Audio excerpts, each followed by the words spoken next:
सुबह की शुरुआत हुई पूजा पाठ से। तो नहा धो के सबसे पहले मैंने पूजा पाठ की और जो भी बर्तन थे वो साफ़ करके सबसे पहले भगवान जी का काम निपटाया। उसके बाद गई किचन में आज कुछ समझ नहीं आ रहा था कि क्या बनाऊं। तो मैंने जो छोटी मोटी सब्ज़ी पड़ी थी सारी को चॉप किया और यहाँ पे जो बेसन था वो लिया और उसके अंदर ये सब्जियां डाल दी, थोड़ी सी हरी मिर्ची भी डाली। तो इस तरीके से बैटर सा बना के बस यहाँ पे चीले बना दूंगी चाय के साथ। गरम गरम चीले बनाती गई और एक एक देती रही, क्योंकि सिद्धार्थ और सिमी बाहर खेल रहे थे और उसके पापा यहाँ पे गुडाई कर रहे थे, क्योंकि थोड़े से प्याज लगाने को रहे हुए हैं।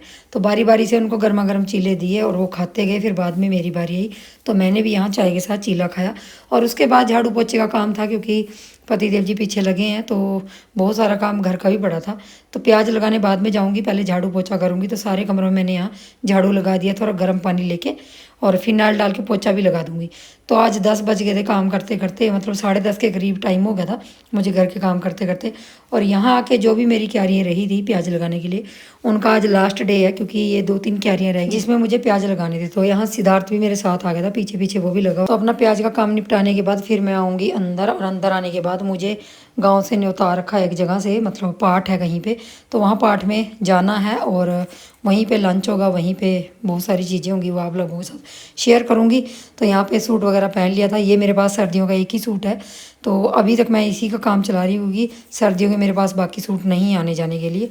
तो जी अब तो तकरीबन आधी सर्दियाँ निकल गई हैं। अगली सर्दियों में देखूंगी एक आधा सूट लूँगी और सिलवाऊंगी। तो बस यहाँ पे तैयार हो गए थे, सिमी पीछे से आ रही थी ताला वगैरह लगा कर, और यहाँ पहुँच गए थे हम पाठ सुनने के लिए। तो सबसे पहले यहाँ पे माथा टेका और उसके बाद चाय नाश्ता लगा हुआ था वो खाया। और चाय नाश्ता करने के बाद फिर दोबारा हम उसी घर में आ गए थे जहाँ पाठ चला हुआ था। यहाँ 1-1.5 घंटा पाठ और चला और उसको सुन के फिर हम लंच करके घर में वापस आ गए थे। घर वापस आने के बाद यहाँ काफ़ी टाइम पड़ा था, तो मैं बैठ गई सिमी के पास, क्योंकि वो छत पे काम कर रही थी और मैं यहाँ बुनाई कर रही थी।